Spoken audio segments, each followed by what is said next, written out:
আসসালামু আলাইকুম, কেমন আছো সবাই? আশা করছি ভালো আছো, আল্লাহর রহমতে আমিও ভালো আছি আলহামদুলিল্লাহ। আজকে বানাবো পিঠা। তার জন্য একটা বাটি লইছি, একটা চালনি লইছি। এরকম চাউলের গুঁড়ি দিয়ে দিতেছি। চাইলে লইয়াম মানে অল্প অল্প চাউলের গুঁড়া লই, এইভাবে চাইলে লইয়াম। আমার যতটি লাগে অতটুকু লইয়াম। সুন্দর হয়ে চালা হয়ে ভরতেছে। চাউলের গুঁড়িগুলি চালা হয়ে গেছে, চালা হয়ে সাফ করে লই। চাউলের গুঁড়া হয়ে গেছে।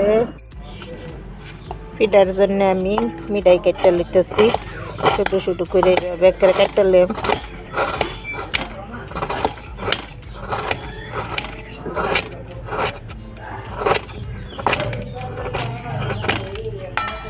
এইভাবে কাটতে লইতেছি। মিঠাইগুলি কাটা হয়ে গেছে। চাউলের গুঁড়াগুলি রেডি, চাইলে লই লইছি। এখানে গুড় রেডি। তো চলো কীভাবে বানাই আমি সেটাই শেয়ার করি তোমার লগে। কাপ লই লইছি, টিকলি টিকলি কাপ লই লইছি। কাপ দা আমি বাপা পিঠা বানাই, কীভাবে বানাই সেটাই শেয়ার করি তোমার লগে। প্রথমেই দিয়ে দিতেছি চাউলের গুঁড়ি, দিক নিমক স্বাদ মতো একটু এইভাবে সুন্দর করে মিশিয়ে লই।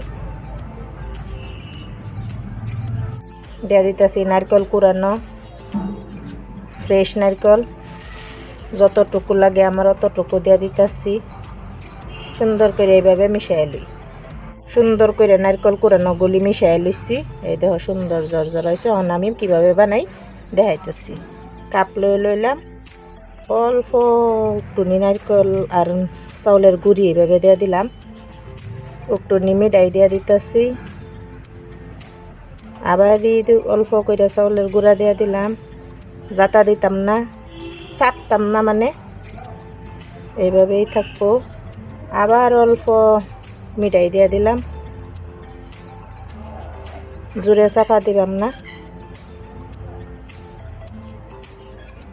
এইরকমভাবে বানায় লই। আবার একটা দিয়ে দিতেছি চাউলের গুঁড়া আর নারকেল কুড়ানো। আবার অল্প মিঠাই, যার যতটা দিবার ইচ্ছাও এইভাবে দিবা। আবার অল্প চাউলের গুঁড়া, চাপা দিতাম না। আবার অল্প আর একটু মিঠাই দিয়ে দিতেছি।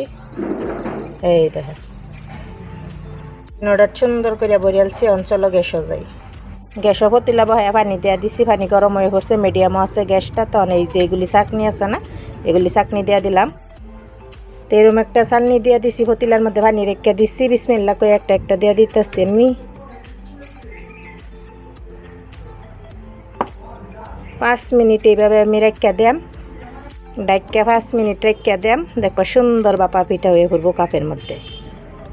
এগুলি হইতে থাকে। এটা আরও 2টা বাউ করে লই সুন্দর করে। এই যে নারকেল আর চাউলের গুঁড়ি দিয়ে দিলাম, অল্প অল্প মিঠাই দিয়ে দিলাম। আবারই চাউলের গুঁড়ি দিয়ে দিতেছি, যাতা দিতাম না বেশি জোরে। আবার একটু মিঠাই দিয়ে দিলাম।